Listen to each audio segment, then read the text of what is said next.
Demander à Charles Tisser de nous livrer ses découvertes en se penchant sur le modèle suédois. Bonsoir Charles, merci d'être avec nous ce soir. Marie, bonsoir. Oui, effectivement, c'est une réflexion, je pense qu'il faut faire à ce stade. La Suède a... Moi, j'allais vous poser la question. On parle du déconfinement depuis plusieurs semaines. On dit on va faire le lien, on va voir comment ça se passe, on va déconfiner petit à petit.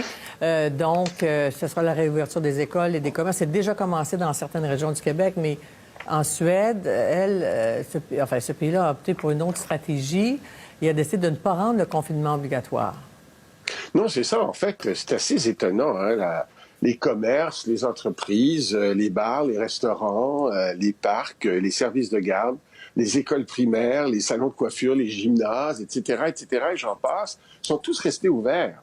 Alors, la stratégie, au fond, ça a été de se dire, on va laisser la population en général fonctionner à peu près normalement, avec des consignes quand même de distanciation sociale, d'essayer de travailler par télétravail à distance si possible, mais on va plutôt essayer de protéger les groupes à risque, les personnes âgées et les personnes qui ont des maladies chroniques, par exemple, comme le diabète ou l'hypertension artérielle, non pas en les obligeant à rester à la maison, mais en leur conseillant fortement de le faire pour qu'ils puissent être protégés.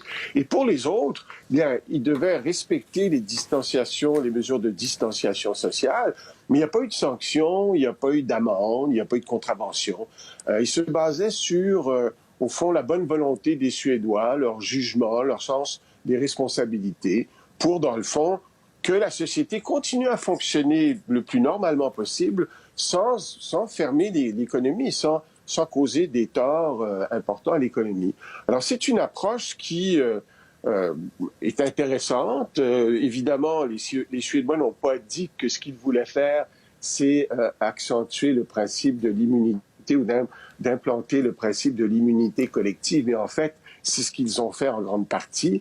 Et ils disent quand même aujourd'hui que le fait que les gens qui n'ont pas été confinés ont pu, au fond, être en partie infectés et que ces infections-là se propagent, devrait permettre d'obtenir quand même un degré d'immunité collective intéressant, significatif, qui aidera au fond les autorités suédoises à dire aux personnes âgées, aux personnes qui font partie de groupes à risque, de sortir et de revenir dans la société parce que le virus ne pourra pas se propager aussi facilement. Quand on atteint 60 ou 70% d'immunité collective, en fait, le virus ne peut plus circuler dans la population. Alors, c'était beaucoup l'approche de la Suède. Elle est intéressante et il faut dire que l'OMS, tout dernièrement, a avalisé cette approche-là, a appuyé l'approche suédoise en disant que c'était quelque chose de valable. En même temps, l'épidémiologiste en chef, le docteur Arruda de la Suède, lui, est-ce qu'il considère que les résultats sont bons, que c'est un pari payant? Parce que je le disais en présentation, c'est quand même un pourcentage de létalité quand même assez élevé sur les cas confirmés, le 12,7 %. Oui, c'est-à-dire que les cas sont élevés d'une certaine façon, mais les Suédois vont dire attention, ils ne sont pas plus élevés que dans un pays comme l'Irlande, toute proportion gardée, qui a confiné très solidement, très sévèrement. L'Irlande est considérée comme une première de classe dans cette catégorie-là, et pourtant le taux de mortalité de la Suède et celui de l'Irlande sont comparables. Alors, ce qu'il dit, c'est que dans le fond, quand on confine, le problème, c'est qu'il faut déconfiner.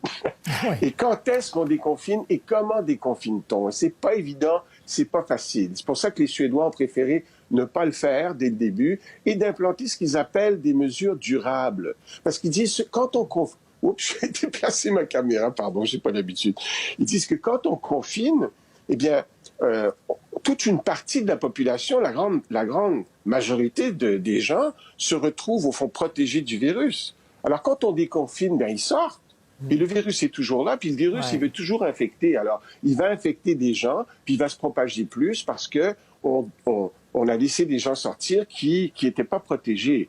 Alors, ce que disent les Suédois, c'est qu'on veut avoir des mesures qui sont durables dans le temps. On ne pourra pas l'année prochaine reconfiner pendant 3 ou 4 ans, pendant 3 ou 4 mois, pardon, et l'année suivante, tous les ans, confiner si le virus demeure présent ou si d'autres pandémies arrivent. Il vaut mieux appliquer des mesures qui sont celles que j'ai décrites, mais qui sont durables dans le temps. Alors ça, c'est la stratégie suédoise. Et Andres Tegnell, lui, estime, donc l'épidémiologiste en chef de la Suède, que au fond, ça a fonctionné parce que les hôpitaux n'ont pas été débordés, l'économie n'a pas été très affectée. Elle a une réduction, une compression de 7%, par exemple. C'est beaucoup moins qu'ici au Canada ou aux États-Unis, c'est encore plus énorme que ça, en France, en Italie, en Espagne, etc.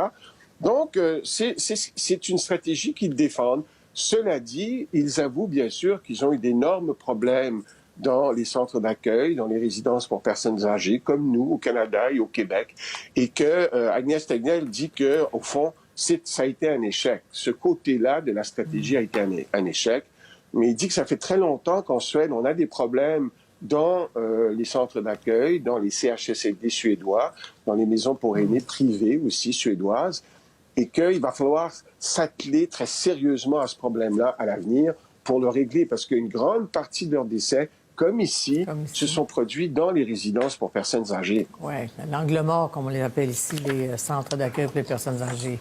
Merci beaucoup, Charles, de ces